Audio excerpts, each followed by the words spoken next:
नमस्कार, आप देख रहे हैं के न्यूज नेशनल और मैं हूं आपके साथ में शोभित पाठक। तो रुक करते हैं महत्वपूर्ण सुर्खियों पर। सपा विधायक के पेट्रोल पंप पर चला बुलडोजर। शहजील इस्लाम ने सीएम योगी के खिलाफ दिया था विवादित बयान।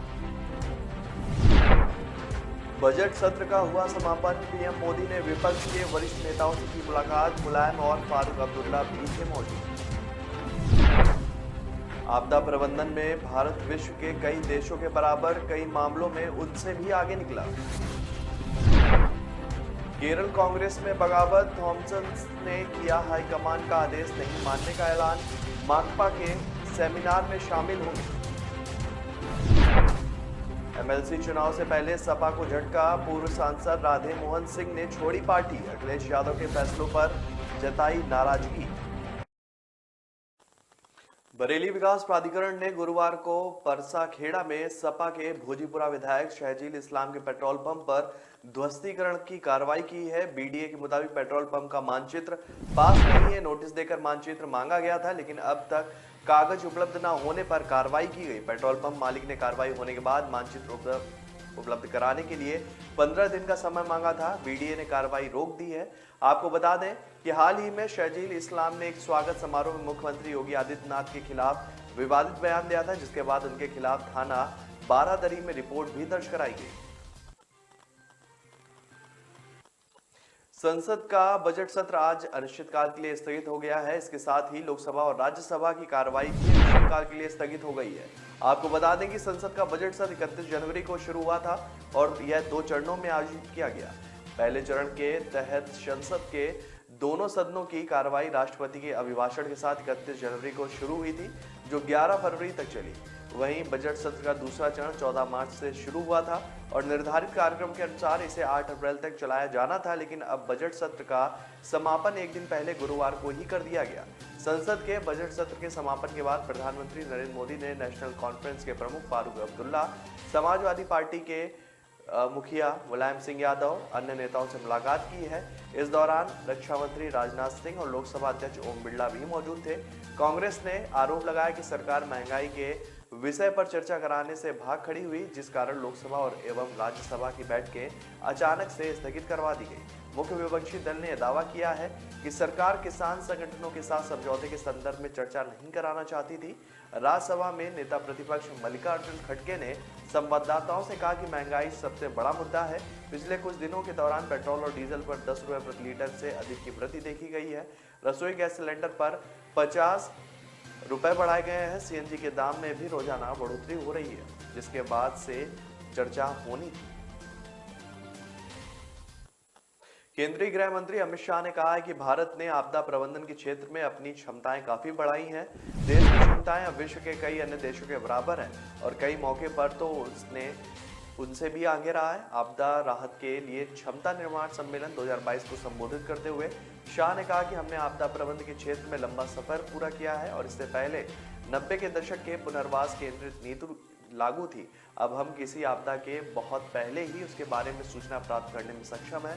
खतरे की सूचना जल्दी मिलने से हम जान माल को बचाने में भी सक्षम हुए। उन्होंने कहा कि प्रधानमंत्री नरेंद्र मोदी के नेतृत्व वाली केंद्र सरकार द्वारा उठाए गए विभिन्न कदमों के कारण हम किसी आपदा के दौरान होने वाली मौत की संख्या को कम करने में कामयाब रहे हैं। और इसके साथ ही गृह मंत्री ने आपदा प्रबंधन की क्षमता निर्माण और किसी भी आपदा से संबंधित सूचना को निचले स्तर पर उचित तरीके से पहुंचाने की आवश्यकता पर भी बल दिया। बाहरी संघर्ष की बात करें तो कांग्रेस का आंतरिक संघर्ष भी खत्म होने का नाम नहीं ले रहा है। अब केरल कांग्रेस के वरिष्ठ नेता और पूर्व केंद्रीय मंत्री केवी थॉमस बगावती तेवर दिखा रहे हैं। उन्होंने माकपा द्वारा कुन्नूर में आयोजित सेमिनार में भाग लेने का ऐलान कर दिया है, जबकि कांग्रेस ने इसमें जाने पर रोक लगा दी थी। कांग्रेस के शीर्ष नेतृत्व के निर्देशों की अनदेखी करते हुए थॉमस ने गुरुवार को कहा कि केरल में सत्तारूढ़ माकपा द्वारा कुन्नूर में आयोजित सेमिनार में जाएंगे। माकपा ने सेमिनार में थॉमस के अलावा कांग्रेस सांसद शशि थरूर को भी आमंत्रित किया। थरूर ने इसमें भाग लेने की अनुमति मांगी तो कांग्रेस अध्यक्ष सोनिया गांधी ने अनुमति देने से इनकार कर दिया। पार्टी के आला कमान ने थॉमस को भी ऐसे वक्त वाम दल के कार्यक्रम में शामिल होने से इनकार कर दिया है।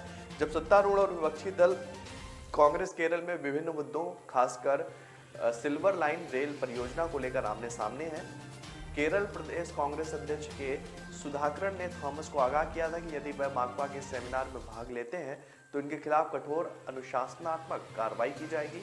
थॉमस को लेकर केरल कांग्रेस ने हाईकमान से भी बात की है और इसके बाद हाईकमान ने सेमिनार में पार्टी नेताओं को शामिल होने का आदेश नहीं दिया था। एमएलसी चुनाव के पूर्व यूपी के गाजीपुर जिले में सियासी गर्माहट अपने चरम पर पहुंच गई है। पूर्व सांसद राधे मोहन सिंह ने बुधवार को समाजवादी पार्टी से त्याग पत्र दे दिया। 33 साल सपा में रहने के बाद पार्टी छोड़ना चर्चा का विषय बना हुआ है। प्रेस कॉन्फ्रेंस कर राधे मोहन सिंह ने सपा सुप्रीमो अखिलेश यादव को त्याग पत्र भेजने की बात कही है और आरोप लगाए हैं।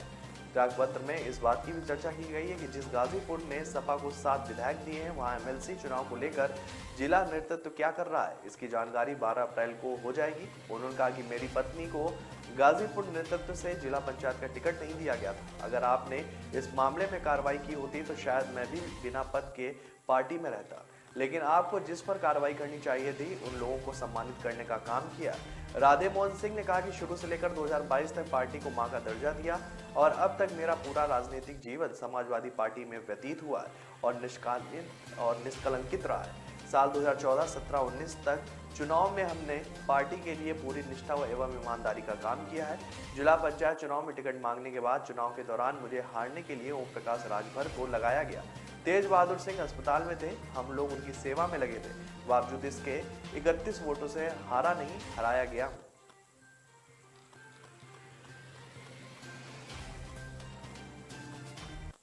तो ब्रेक पर जाने से पहले रुक करते हैं महत्वपूर्ण सुर्खियों पर। सपा विधायक के पेट्रोल पंप पर चला बुलडोजर, शहजील इस्लाम ने सीएम योगी के खिलाफ दिया था विवादित बयान। बजट सत्र का हुआ समापन, पीएम मोदी ने विपक्ष के वरिष्ठ नेताओं से की मुलाकात, मुलायम और फारूक अब्दुल्ला भी थे मौजूद। आपदा प्रबंधन में भारत विश्व के कई देशों के बराबर, कई मामलों में उनसे भी आगे निकला। केरल कांग्रेस में बगावत, थॉमसन ने किया हाईकमान का आदेश नहीं मानने का ऐलान, माकपा के सेमिनार में शामिल होंगे। एमएलसी चुनाव से पहले सपा को झटका, पूर्व सांसद राधे मोहन सिंह ने छोड़ी पार्टी, अखिलेश यादव के फैसलों पर जताई नाराजगी। न ऐश का न द्वेष का, यह दंगल है देश का, सुलगती समस्याओं के जुलसते सवालों का होगा दंगल देश का, प्रशासन के प्रश्नों को लेकर होगा दंगल देश का। शिक्षा, स्वास्थ्य, समाज, कानून और व्यवस्था के आज क्या है हालात, सोमवार से शुक्रवार रोज रात 8 बजे जलपा क्षत्रिय के साथ दंगल देश का। ब्रेक के बाद फिर स्वागत है आपका। रुक करते हैं आगे की खबरों पर। मुख्यमंत्री पुष्कर सिंह धामी से भेंट के दौरान उपहार या पुष्पगुच्छ पर रोक लगा दी गई है। आगंतुकों से अनुरोध किया गया है कि बहुत आवश्यक होगा तो केवल पुष्प या पौधा लिया जा सकता है। सांसदों, मंत्रियों, विधायकों व पार्टी पदाधिकारियों, कार्यकर्ताओं, सरकारी अधिकारियों व कर्मचारी संगठनों के प्रतिनिधियों के लिए मुख्यमंत्री से भेंट के दिन और समय निर्धारित कर दिए गए हैं। सीएम कार्यालय के अनुसार मुख्यमंत्री सोमवार एवं मंगलवार को सुबह 9 से 9:30 बजे और शाम को 6 से 7 बजे तक सांसद एवं मंत्रियों से भेंट करेंगे। बुधवार एवं बृहस्पतिवार को पूर्वाह्न 9 बजे से 10 बजे तक तथा शाम को 6 से 7 बजे तक विधायकों एवं पूर्व विधायकों से भेंट करेंगे। मंगलवार एवं शुक्रवार को मुख्यमंत्री सुबह 11 बजे से अपराह्न 2 बजे तक अधिकारियों एवं कर्मचारियों, संगठनों के पदाधिकारियों से सचिवालय में बैठे सरकारी कार्य के उपरांत भेंट कर सकेंगे। शनिवार एवं रविवार को मुख्यमंत्री आवास एवं मुख्यालय में मुख्यमंत्री की उपलब्धता पर पूर्वाह्न 9 बजे से 10 बजे तक, शाम 6 से 7 बजे तक पार्टी के वरिष्ठ पदाधिकारी से भेंट करेंगे। पार्टी कार्यकर्ता, विभिन्न संगठनों के प्रतिनिधि एवं जनता मिलन कार्यक्रम प्रतिदिन मुख्यमंत्री की उपलब्धता के आधार पर पूर्वाह्न अथवा अपराह्न में आयोजित किए जाएंगे। दिल्ली के उप मुख्यमंत्री और आम आदमी पार्टी के वरिष्ठ नेता मनीष सिसोदिया ने कहा है कि भाजपा हिमाचल प्रदेश में जयराम ठाकुर को हटाकर अनुराग ठाकुर को नया मुख्यमंत्री बना सकती है। सिसोदिया ने कहा है कि उन्हें विश्वसनीय सूत्रों से यह जानकारी मिली है। बुधवार को मंडी में हुई आम आदमी पार्टी की रैली के बाद भाजपा घबरा गई है। केजरीवाल के गवर्नेंस मॉडल से भाजपा खफा है और 4.5 साल में जयराम सरकार हर मोर्चे पर नाकाम साबित हुई है। भाजपा को हिमाचल की जनता से 4.5 साल की बर्बादी करने के लिए माफी मांगनी चाहिए। अब भाजपा चाहे मुख्यमंत्री बदले या मंत्री, उससे कुछ भी होने वाला नहीं। दिग्गज गायिका अनुराधा पौडवाल ने अजान पर बड़ा बयान दिया है। हजारों लोकप्रिय गीतों को अपनी आवाज देने वाली गायिका ने एक साक्षात्कार के दौरान कहा है कि भारत में अजान के लिए लाउड स्पीकर का इस्तेमाल करना बंद कर देना चाहिए। अनुराधा आगे कहती हैं कि देश में इस तरह के अभ्यास की जरूरत नहीं है। अनुराधा पौडवाल कहती है कि मैंने दुनिया की कई जगहों का दौरा किया है, मैंने भारत के अलावा कहीं भी ऐसा कुछ नहीं देखा है। मैं किसी धर्म के खिलाफ नहीं हूँ, लेकिन यह इसे जबरन बढ़ावा दिया जा रहा है। वह मस्जिद से लाउड स्पीकर पर अजान बजाते हैं। अन्य समुदाय सवाल करते हैं कि अगर वह लाउड स्पीकर का उपयोग कर सकते हैं तो दूसरे ऐसा क्यों नहीं कर सकते। इंटरव्यू में गायिका कहती हैं कि मैंने मध्य पूर्वी देशों की यात्रा की है, वहाँ लाउड स्पीकर पर प्रतिबंध है। जब मुस्लिम देश इसे हतोत्साहित कर रहे हैं तो भारत में इस तरह की प्रथाओं की क्या जरूरत है। अगर यह अभ्यास जारी रहा तो लोग लाउड स्पीकर पर हनुमान चालीसा बजाना शुरू कर देंगे। इसकी वजह से जो माहौल बनेगा वह अच्छा नहीं होगा।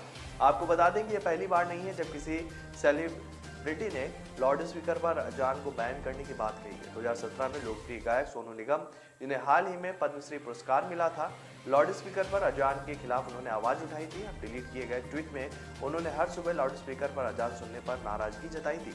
अपने विवादित ट्वीट के बाद गायक को भारी ट्रोलिंग का सामना करना पड़ा था।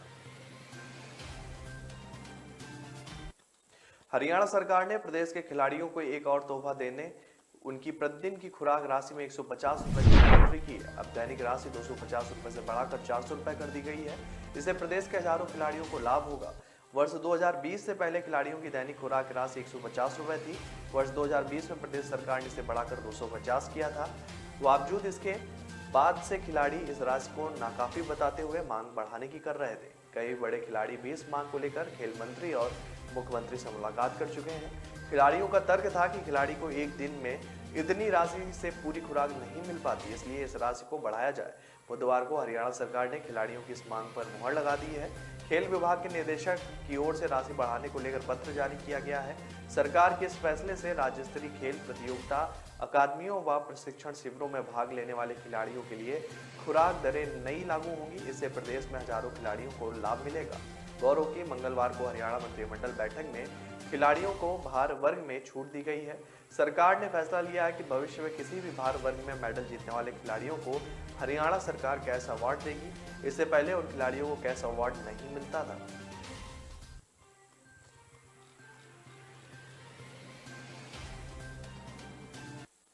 कोरोना के नए वेरिएंट XE के भारत में दस्तक देने के बावजूद फिलहाल इसका असर अभी दिख नहीं रहा है। ऐसे इसलिए क्योंकि स्वास्थ्य मंत्रालय द्वारा जारी किए कोरोना मामले कल की तुलना में कम आए।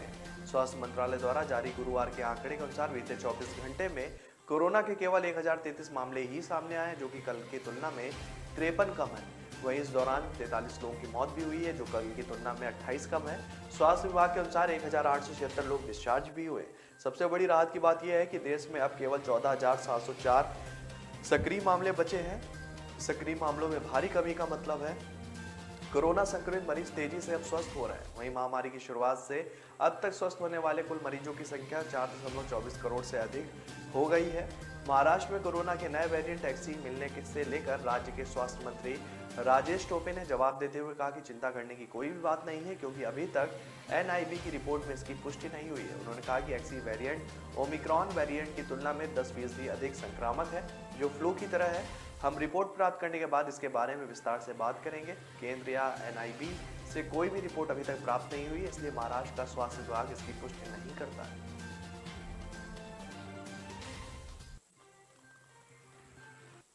तो ब्रेक पर जाने से पहले रुक करते हैं महत्वपूर्ण सुर्खियों पर। सपा विधायक के पेट्रोल पंप पर चला बुलडोजर। शहजील इस्लाम ने CM योगी के खिलाफ दिया था विवादित बयान। बजट सत्र का हुआ समापन। PM मोदी ने विपक्ष के वरिष्ठ नेताओं से की मुलाकात। मुलायम और फारूक अब्दुल्ला भी थे मौजूद। आपदा प्रबंधन में भारत विश्व के कई देशों के बराबर, कई मामलों में उनसे भी आगे निकला। केरल कांग्रेस में बगावत। थॉमसन ने किया हाईकमान का आदेश नहीं मानने का ऐलान। माकपा के सेमिनार में शामिल होंगे। MLC चुनाव से पहले सपा को झटका। पूर्व सांसद राधे मोहन सिंह ने छोड़ी पार्टी। अखिलेश यादव के फैसलों पर जताई नाराजगी। न ऐश का न द्वेष का, यह दंगल है देश का। सुलगती समस्याओं के जुलसते सवालों का होगा दंगल देश का। प्रशासन के प्रश्नों को लेकर होगा दंगल देश का। शिक्षा, स्वास्थ्य, समाज, कानून और व्यवस्था के आज क्या है हालात। सोमवार से शुक्रवार रोज रात 8 बजे जलपा क्षत्रिय के साथ दंगल देश का। ब्रेक के बाद फिर स्वागत है आपका। रुक करते हैं आगे की खबरों पर। चीन में कोरोना एक बार फिर से कहर बरपा रहा है। सबसे ज्यादा समस्या संघाई में है। यहाँ बड़ी संख्या में संक्रमितों के मिलने से सरकार ने लॉकडाउन लगा रखा है। ज्यादा से ज्यादा टेस्टिंग पर जोर दिया जा रहा है। लोगों से कोरोना के नियमों का पालन करने की भी अपील की जा रही है। लोग किसी भी तरह की लापरवाही ना करें, इसके लिए उन्हें जागरूक और अलर्ट करने के लिए कई अलग अलग तरीके भी अपनाए जा रहे हैं। घरों में कैद लोग इन घोषणाओं और अपीलों को सोशल मीडिया पर शेयर कर रहे हैं। शंघाई के करीब 46 मिलियन लोग अभी घरों में कैद हैं और इसमें से कुछ सरकार द्वारा कोरोना लॉकडाउन का पालन करने के लिए जा रही घोषणाओं से जुड़ा वीडियो शेयर कर रहे हैं, जो काफी मजेदार है। कुछ लोगों ने ट्वीट करके बताया कि किस तरह सरकार की तरफ से बार बार घोषणा की जा रही है कि अपनी स्वतंत्रता की इच्छा को नियंत्रित करें, अपने घर की खिड़की ना खोलें, अभी गाना गाने से बचें। सोशल मीडिया पर शेयर एक और वीडियो में स्वास्थ्यकर्मी द्वारा की जा रही घोषणा को साफ देखा जा सकता है।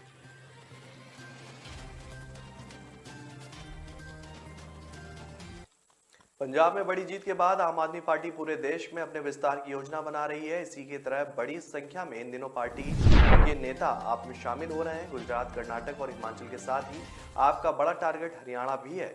इसी के तहत हरियाणा के बड़े नेता व पूर्व मंत्री निर्मल सिंह आम आदमी पार्टी में शामिल हुए। इन लोगों ने पार्टी के दिल्ली कार्यालय में सदस्यता ग्रहण की। हरियाणा कांग्रेस के पूर्व नेता निर्मल सिंह अपनी बेटी चित्रा के साथ गुरुवार को आम आदमी पार्टी के संयोजक व दिल्ली के मुख्यमंत्री अरविंद केजरीवाल की मौजूदगी में पार्टी में शामिल हुए हैं। निर्मल सिंह ने कांग्रेस छोड़ने के बाद हरियाणा डेमोक्रेटिक फ्रंट की स्थापना की थी। अब वह आपके साथ जुड़कर अपनी राजनीति को आगे ले जाना चाहते हैं। निर्मल सिंह के पार्टी में शामिल होने पर आपके राज्यसभा सांसद सुशील गुप्ता ने ट्वीट कर बताया कि आज हरियाणा डेमोक्रेटिक पार्टी के सुप्रीमो एवं पूर्व मंत्री निर्मल सिंह एवं उनकी बेटी चित्रा सिंह ने दिल्ली के लोकप्रिय मुख्यमंत्री अरविंद केजरीवाल की उपस्थिति में आम आदमी पार्टी की सदस्यता ग्रहण की है। दिल्ली के स्वास्थ्य मंत्री और हिमाचल में आम आदमी पार्टी के चुनाव प्रभारी सत्येंद्र जैन ने कहा है कि मुझ पर की गई कार्रवाई राजनीति से प्रेरित है। 7 साल पुराना मामला है। कोर्ट में जब साफ हो जाएगा। जब पंजाब जाता हूं तो भी ऐसी कार्रवाई होती रहती है। उन्होंने कहा कि हिमाचल में रोड शो की सफलता के बाद अब सभी विधानसभा क्षेत्रों में चुनावी अभियान शुरू होगा। इसी माह मुख्यमंत्री गृह विधानसभा क्षेत्र सराज में कार्यक्रम होगा। सभी 68-20 क्षेत्रों में चुनाव लड़ा जाएगा और इस अभियान को बड़े स्तर पर लेकर जाएंगे। हिमाचल में 50-50 मैच खेलने वाली भाजपा और कांग्रेस को खत्म किया जाएगा। उन्होंने कहा कि आम आदमी पार्टी को किसी को हराने के लिए बड़े चेहरों की जरूरत नहीं है। युवाओं और समाज सेवियों को आगे आने का आह्वान किया। उन्होंने कहा कि आम आदमी पार्टी को अच्छे लोगों की जरूरत है। हिमाचल में 5 लाख सदस्यों को जोड़ने का इस माह का लक्ष्य है। 3 लाख जुड़ चुके हैं। बुधवार को शो सफल रहा तो इसके लिए हिमाचल की जनता का आभार उन्होंने जताया। उन्होंने दावा किया कि 20 से 25 हजार की भीड़ इस दौरान जो है रोड शो में शामिल हुई।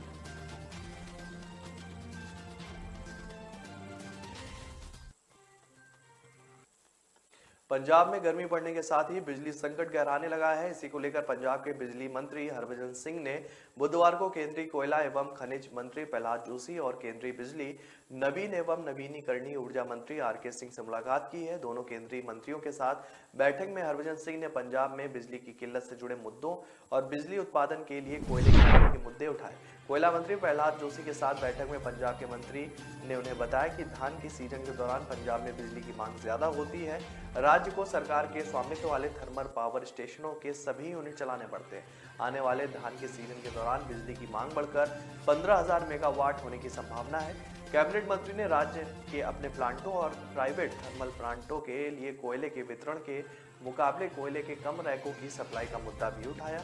उन्होंने केंद्रीय मंत्री से अपील की कि धान के सीजन के दौरान 20 लाख टन से अधिक कोयला सरकारी क्षेत्रों में प्लांटों के लिए अलाट करें और 30 लाख टन से अधिक कोयला अलाट करने की मांग भी पूरी PSPL द्वारा प्राइवेट प्लांटों नाभा पावर लिमिटेड एवं तलवंडी साबो पावर लिमिटेड को ट्रांसफर किया जाए।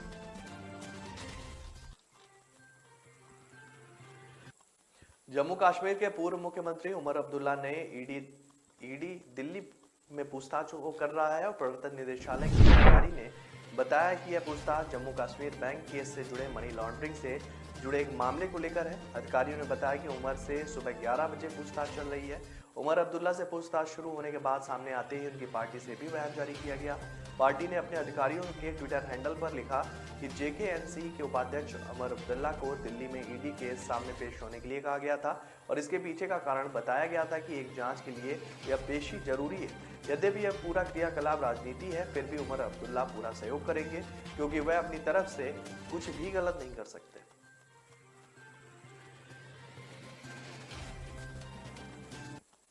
तो फिलहाल इस बुलेटिन में मेरे साथ इतना ही। आगे की खबरों के लिए बने रहिए के न्यूज नेशनल के साथ। तब तक के लिए नमस्कार। सपा विधायक के पेट्रोल पंप पर चला बुलडोजर। शहजील इस्लाम ने सीएम योगी के खिलाफ दिया था विवादित बयान। बजट सत्र का हुआ समापन। पीएम मोदी ने विपक्ष के वरिष्ठ नेताओं से की मुलाकात। मुलायम और फारूक अब्दुल्ला भी थे मौजूद।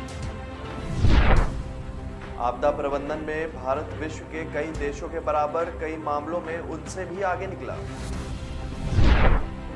केरल कांग्रेस में बगावत। थॉमसन ने किया हाईकमान का आदेश नहीं मानने का ऐलान। माकपा के सेमिनार में शामिल होंगे।